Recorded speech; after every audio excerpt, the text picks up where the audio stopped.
Hello again. Good day. My name is Dr. Rehan Falarin from the Department of Anatomy, and today we are going to be discussing the face and muscles of facial expression as part of the course on the gross anatomy of head and the neck. The face refers to that anterior portion of the head, which is usually including the forehead, the eyes, the nose, the mouth, the cheeks, and the chin. So all of these constitute the visage of an individual when you appear, and it usually excludes the ears. I mean, it literally means um, uh, when we're talking about the face anatomically, the ears are usually excluded as part of the gross anatomy of the face. So the basic shape of a face is therefore a product of the shape of the underlying bones that make up that face, then the buccal fat pads that you have in the cheeks, and the facial muscles. All of this come together to make the facial identity. And there is one peculiar thing about the facial skin. It's it has a number of skin ligaments that are directly connected to it, the facial skin. So the overlying facial skin is connected to those bones underneath through the skin ligaments known as retinacular cutis. And this is a band of connective tissue. So for the fact that the facial expressions are important components of non-verbal communication in humans, the human face is built with well-developed cutaneous facial musculature that are necessary for the various expressions that we make with our face during a typical social life amongst ourselves. So the cutaneous muscles are such muscles that lie in the subcutaneous tissue of the body that are attaching directly to the skin. And the muscles of facial expressions are the chief examples of those cutaneous muscles we have in the human body. So you have the skin, you have the muscles right here, which we'll be going through in a moment, and then we have these various facial expressions that we can make with them. So these muscles all originate, they all originate on the bones of the skull or in the fascia, and then they go ahead to insert directly into the skin. So there you have the bony sources of their origin.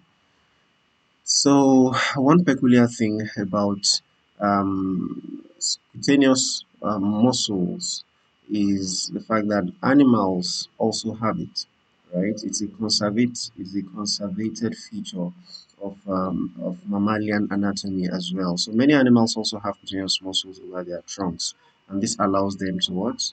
To twitch their skins in order to remove irritants such as insects and flies and what have you. So they usually have these muscles twitch whenever you have fat flies biting around them, especially in areas where their tails cannot reach. So it's a very important feature that is conserved. So the muscles of facial expression, apart from the one you have on the forehead, you have most others of them surrounding the orifices, that the orifice of the mouth or the orifice of the eyes or the nose. And that way, these muscles are able to serve as sphincters and dilators, which close these orifices, also help to open up these orifices. So, these muscles also have a common source of innervation. They also have a common source of innervation because they have a common embryonic origin. They all originate from the second pharyngeal arch, which is something you appreciate in your embryology of the head and neck. So they migrate from the arch, taking their nerve supply with them. That's why you have all the muscles of facial expression being innervated by the facial nerves, across its different branches. So let's start. Let's dig into the muscles. Looking at the forehead region, so the chief muscle you find there is the muscle we refer to as the frontalis muscle, and as you can see, it's right here in the front. And this muscle is the anterior or frontal belly of the scalp muscle that is known as the occipital frontalis. So this entire complex is the occipital frontalis. The anterior portion of it is made of the frontalis muscle. The middle portion is made up of the epicranial aponeurosis, right?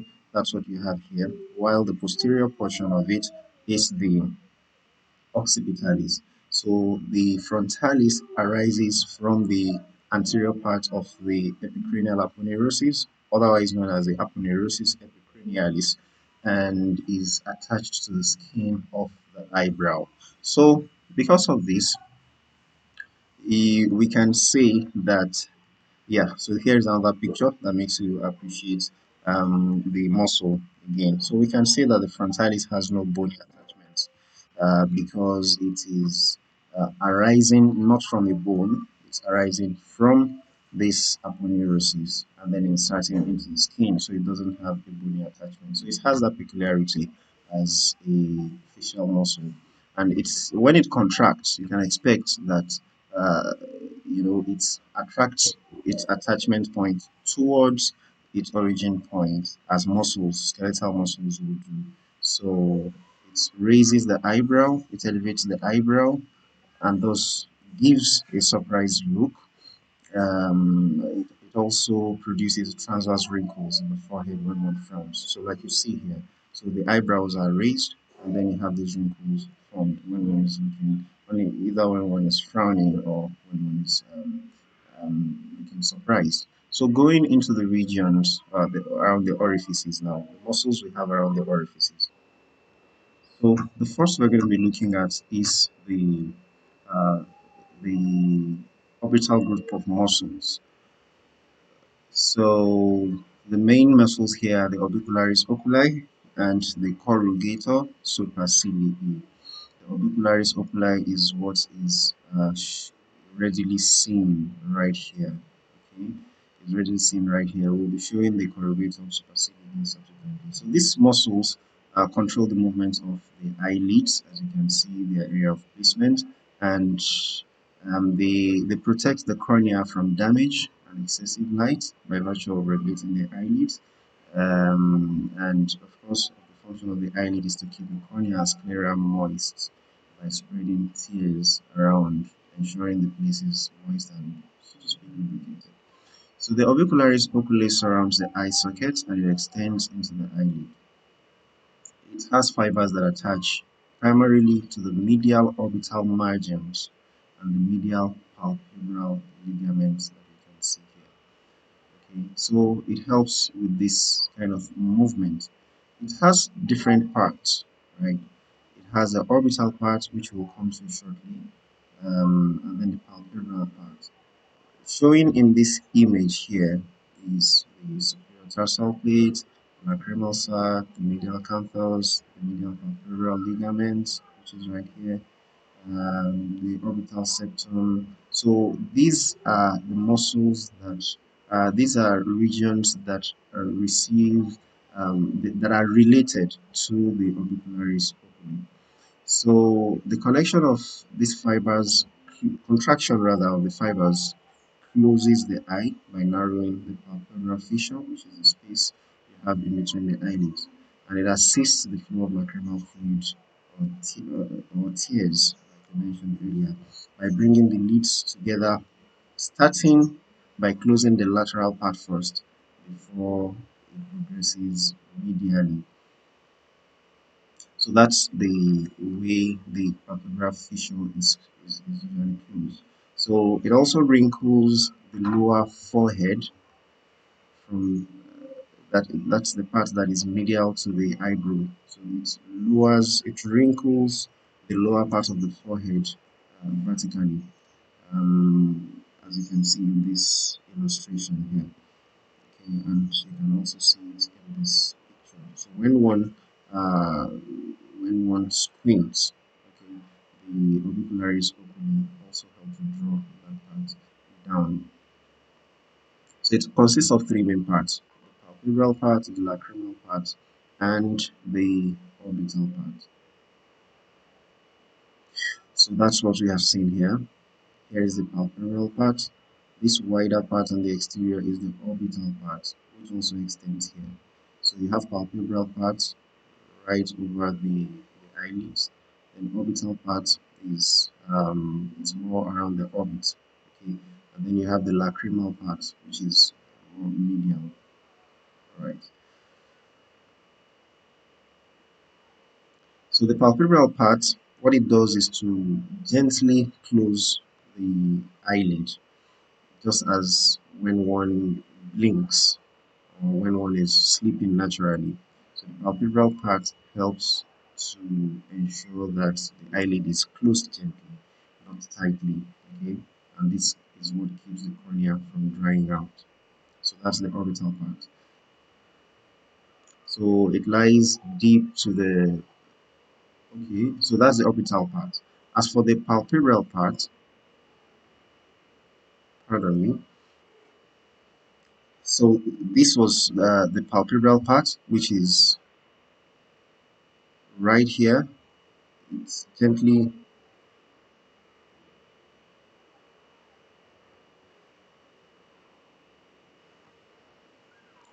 So the palpebral part is that part that helps to gently close the eyelid, just as we do in blinking or when one is asleep. So this typical closure helps the cornea to not dry out because it keeps the lacrimal fluid circulating. It helps to spread it around.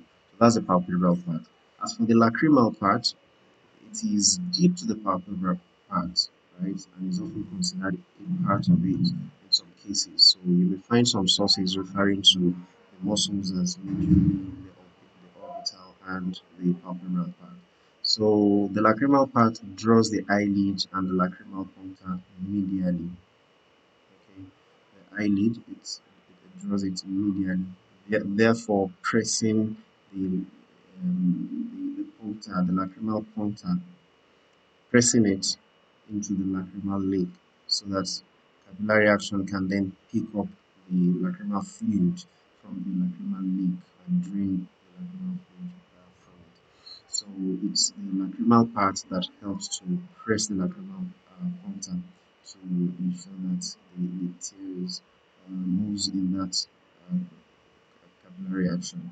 So the lacrimal part may also aid the flow of the fluid while holding the eyelids close to the eyeballs. It is also said to exert traction on the lacrimal fissure, thereby dilating the lacrimal sac. So as for the orbital part, the orbital part strongly closes the lids. It closes the lids strongly, as in when one is squinting, you know, that way it narrows the fissure, the palpebral fissure, actively protecting it against glare or dust. So such as when you are trying to not allow dust to fall into your eyes. So this squinting causes irradiating folds on the skin that is lateral to the angle of the eyelids. Here is the medial part, here is the lateral part. So the squinting causes a radiating folding of skin lateral to the angle of the eyelids, and this may develop into permanent crow's feet, as they call it, because of its shape, of the shape like the feet of a crow. So that kind of wrinkle is usually there at old age. So I thought there are pictures of that everywhere. Yeah, so I have a picture of that here. So this is the crow's feet that you have at older age. So the orbital part of the orbicularis oculi helps to strongly close the lid, and this squinting, depending, may also produce this feature in old age. So the fibers of the orbital part of the orbicularis oculi insert into the eyebrow to depress the eyebrow, and this the fibers, this fiber that does this particular job is referred to as the depressor supercilii muscle. The depressor supercilii muscle. So it's the orbital part of the orbicularis oculi which inserts into the eyebrow here. It inserts into the eyebrow. So by virtue of that insertion into the eyebrow, it helps to depress. That's why it's called depressor supercilii. So it helps to depress that the brow, eyebrow. And when all the three parts of the orbicularis oculi they all contract together, then the eyes are firmly shut or closed, and the adjacent skin is wrinkled around them. But when it's only the palpebral part that is contracted, that is just like you closing your eyes or doing sleep or things like that. So a similar wrinkling occurs when a person also scrutinizes something. So the orbicularis oculi muscle is supplied by the zygomatic branch of the facial nerve.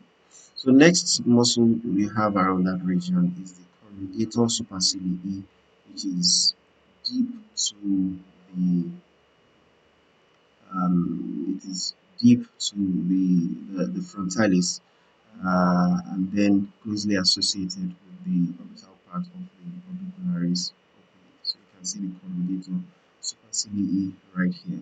And then you have the orbicularis oculi, the orbital part, and the palpebral part here. So it arises from the orbital part of the orbicularis oculi and the nasal prominence, and then it inserts into the skin of the eyebrow over here. So the muscle arises from the orbital part of the orbicularis oculi. You can see the relation here. So it draws the medial end of the eyebrow downward and wrinkles the forehead vertically, such as when one is demonstrating concern, as you can see here. This is the job of the corrugator supercilii. Corrugator, when something is corrugated, it means it's wrinkled, sort of. So it produces this wrinkle, right, by drawing the medial end of the eyebrow downward, thereby wrinkling. You can see its effect is quite different from that of frontalis in terms of the level of wrinkles that it's able to produce. So we move to the region of the nose, and the chief muscle you find there is the nasalis muscle. So this nasalis muscle, which is here, it has two parts. It has the transverse part known as the compressor nares, and it has the alar part, which is known as the dilator nares. Like name suggests, compressor nares helps to compress the nose or the nostrils, while the alar part is the part that helps to dilate. Alar refers to wing, so the alar parts help to dilate the nasal aperture or the nostrils. So the compressor nares compresses the piriform aperture, and it arises from the superior part of the canine ridge on the anterior surface of the maxilla, superior to the incisor teeth. Okay, so that's where the compressor nares arises from, and this is, you see, it's transverse, so that's why it's also referred to as the transverse component of the nasalis muscle. So it's transverse, and then it arises from the maxilla, superior part of the canine ridge that you have on the maxilla, on the anterior surface of the maxilla, superior to the incisor teeth.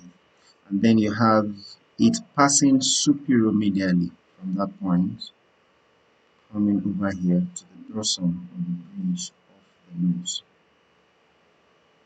There you have it. So now, as for the other one, the dilator nares, what it does is to widen the anterior nasal aperture. By virtue of the orientation of the compressor nares, the transverse, you could imagine that whenever it compresses, it's going to reduce, it's going to compress the nasal aperture. As for the dilator nares, it widens the nasal aperture, the anterior nasal aperture, thereby flaring the nostrils. So it arises from the maxilla superior to the incisor nares, to the compressor nares. Okay, um, it arises from the maxilla superior to the compressor nares, and it attaches to the alar cartilages of the nose. Okay.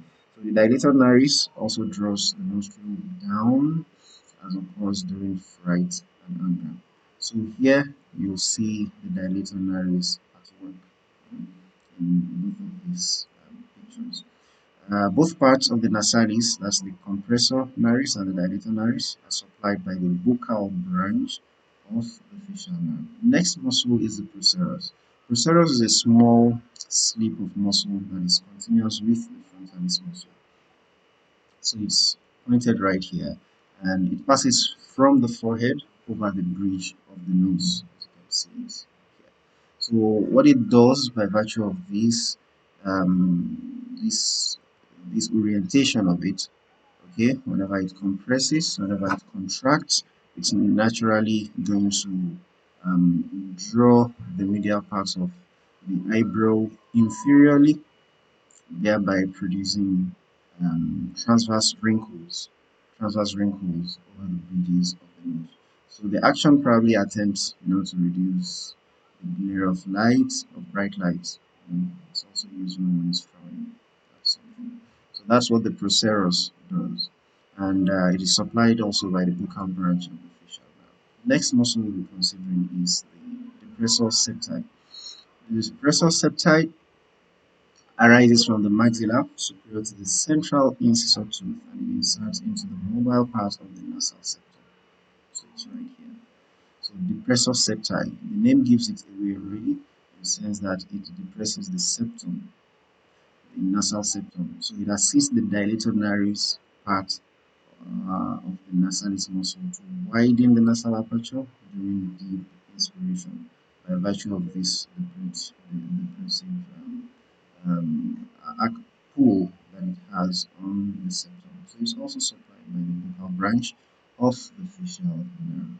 Next, we go to the region of the mouth, lips, and cheeks. And the chief muscle, or the muscle we're starting with there, is the orbicularis oris. Orbicularis oris.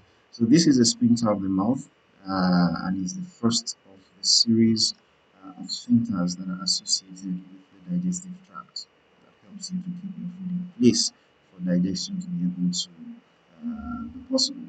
So its fibers encircle the mouth and are within the lips.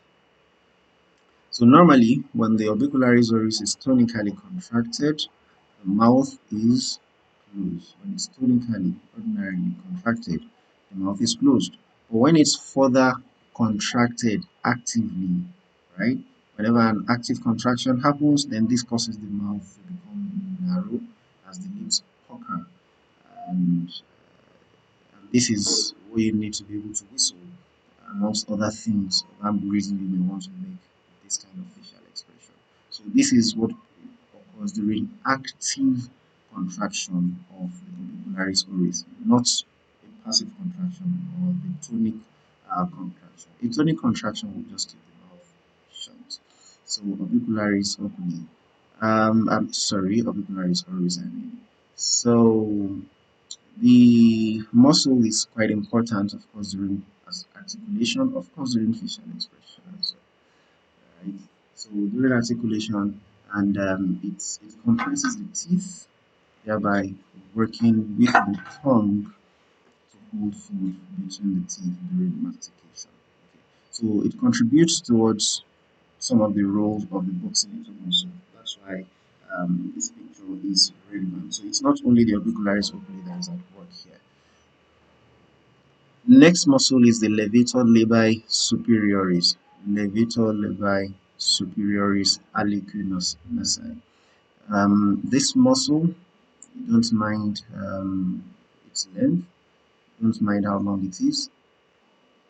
So you can easily translate this. Levator labii superioris means elevator of the upper lip. Aliquid nasi, that will be the wings. So it also elevates the wings. What wings? The wings of the nose. So this muscle attaches superiorly to the uh, the maxilla. It attaches superiorly to the maxilla. So it divides the two slips that attach to the alar cartilage of the nose and the upper lip also elevates both of these structures. Okay. Yeah, so here is the muscle in action, helping to elevate the upper lip and then the means of the nose, contribution to what the nasal, the dilated nasi, the dilator naris does. Next muscle is the mentalis, located at the mental region of the mouth. Okay, so the mentalis is a small muscle that is arising from the mandible, and then it descends to the skin of the chin. It arises from the mandible and descends to the skin of the chin, through the skin of the chin.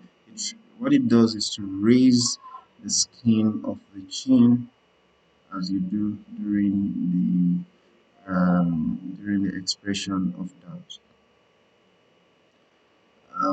The next muscle here is the buccinator muscle, and this muscle is outlined here. It's the yellow muscle you have here.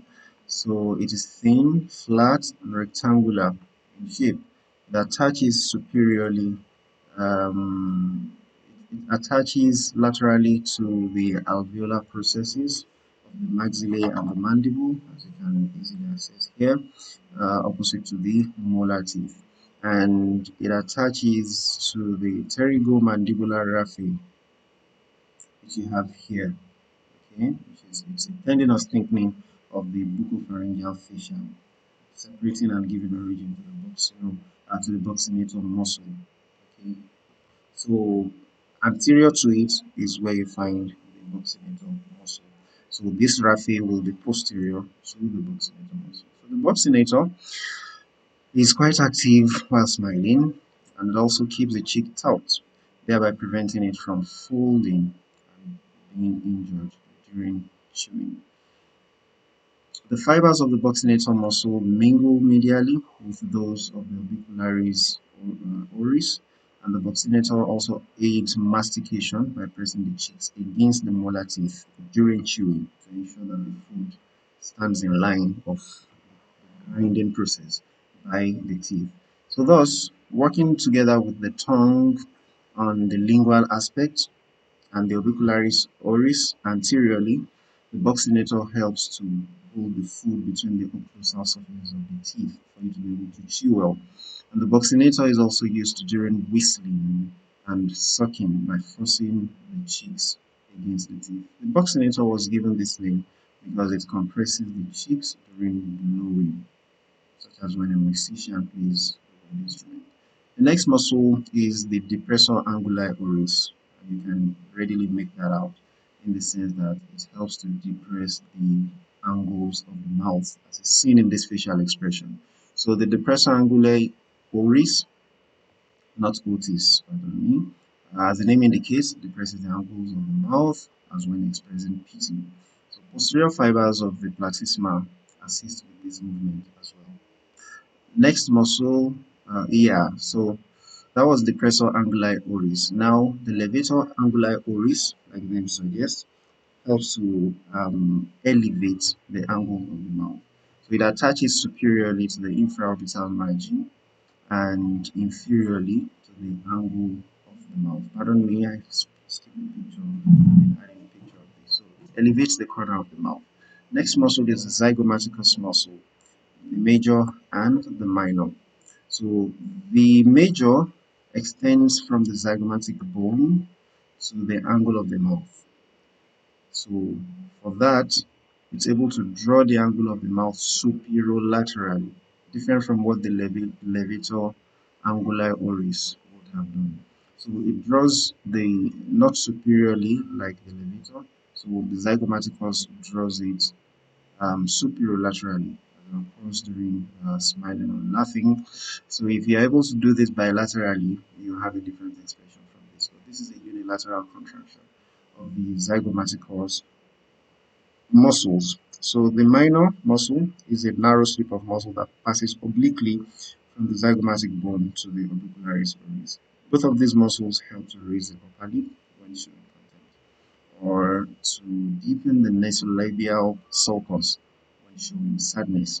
Next muscle is the levator labii superioris.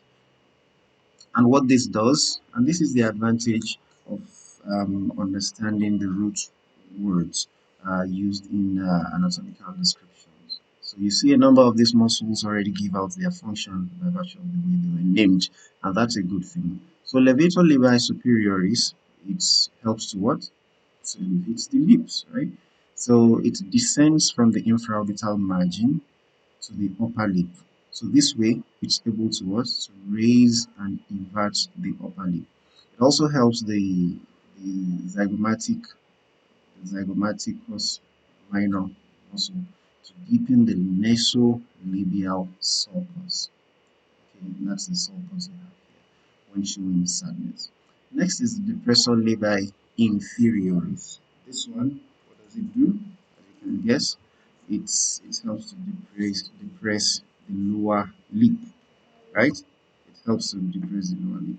So it's lateral to the mentalis, it attaches inferiorly to the mandible, and merges superiorly with its contralateral partner and the orbicularis oris. That's the direction. The picture showing this would really help.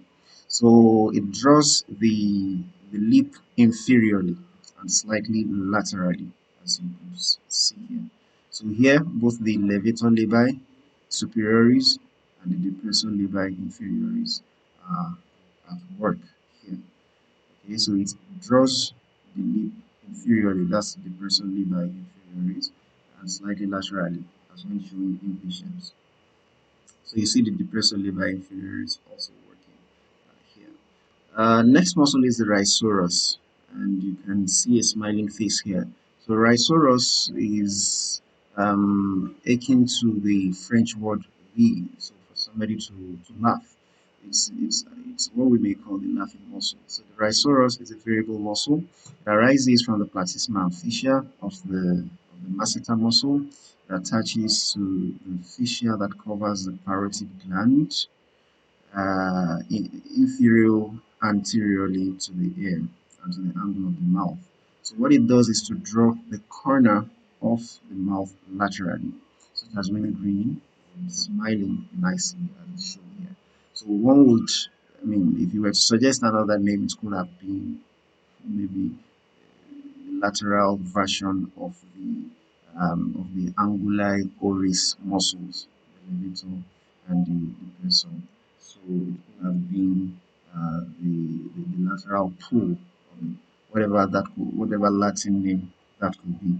So the platysma is the next muscle, and it is a broad, thin sheet of muscle in the subcutaneous tissue of the neck. It arises in the fascia that covers the superior parts of the deltoid and pectoralis major muscles, and then it sweeps superior-medially over the clavicle. It's extending off from here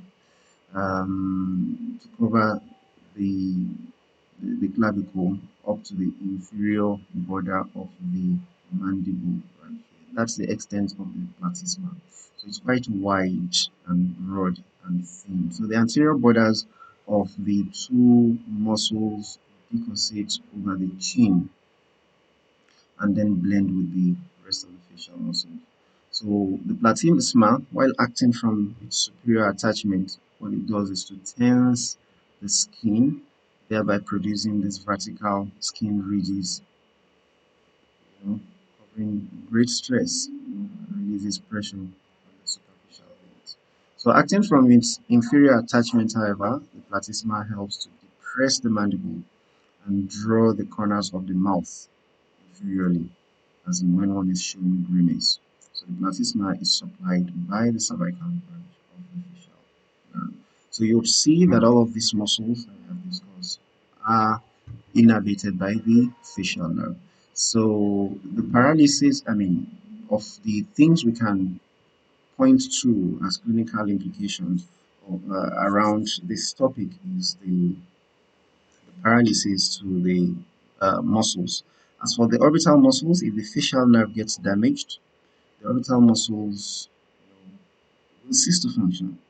And since they are the only muscles that can close the eyelids, then it will be impossible to close the eyelids.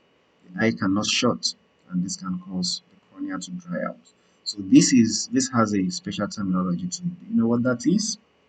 So that is keratitis due to exposure. So that's what is referred to as exposure keratitis. Exposure keratitis. So when the cornea gets to dry out by virtue of the eyelid not being able to close. So if you've been trivializing how important it is that you are able to close your eyes well, stop trivializing it. It means a lot. So, when there is paralysis to the orbital muscles, the lower eyelid also can droop. Okay, the lower eyelids can droop, such that it's not also able to retain the fluid. So this is what is referred to as ectropion. Ectropion. So in this case, the lacrimal fluid pools in the lower eyelid and cannot be spread across the surface of the eye. So then you begin to droop. So this can result in a failure to remove debris because you are not also able to close the eyes well, or spread the lacrimal fluid all around, which is one of the mechanisms by which the eye gets protected from debris, to remove debris, and then it can result into ulceration of the corneal surface, the surface of the cornea, which can have further consequences on vision. So the tests for facial nerve palsy involves raising the eyebrows and closing the eyelids. So to see if one is able to give the appropriate reaction to that. So any inability to do that confirms the palsy to the facial nerve. So that's one of the ways to test that. So going to the oral muscles now. If the facial nerve is dysfunctional, the oral muscles also can become paralyzed. And patients may then present with the difficulty in eating, particularly with the collecting of food between the teeth and the cheeks. So one is perhaps not able to hold food right in the mouth to be able to chew well, to a number of things like that. So this ends up leading to a challenge with food mastication and digestion. So, in addition, the tissue around the mouth and the cheeks can sag when there is paralysis to these muscles and is drawn across to the opposite side while smiling. So, this is where we leave it today, and I recommend you interact with the further texts that have been previously recommended in our previous classes. So, I wish you all the best. See you next time. Bye, everyone.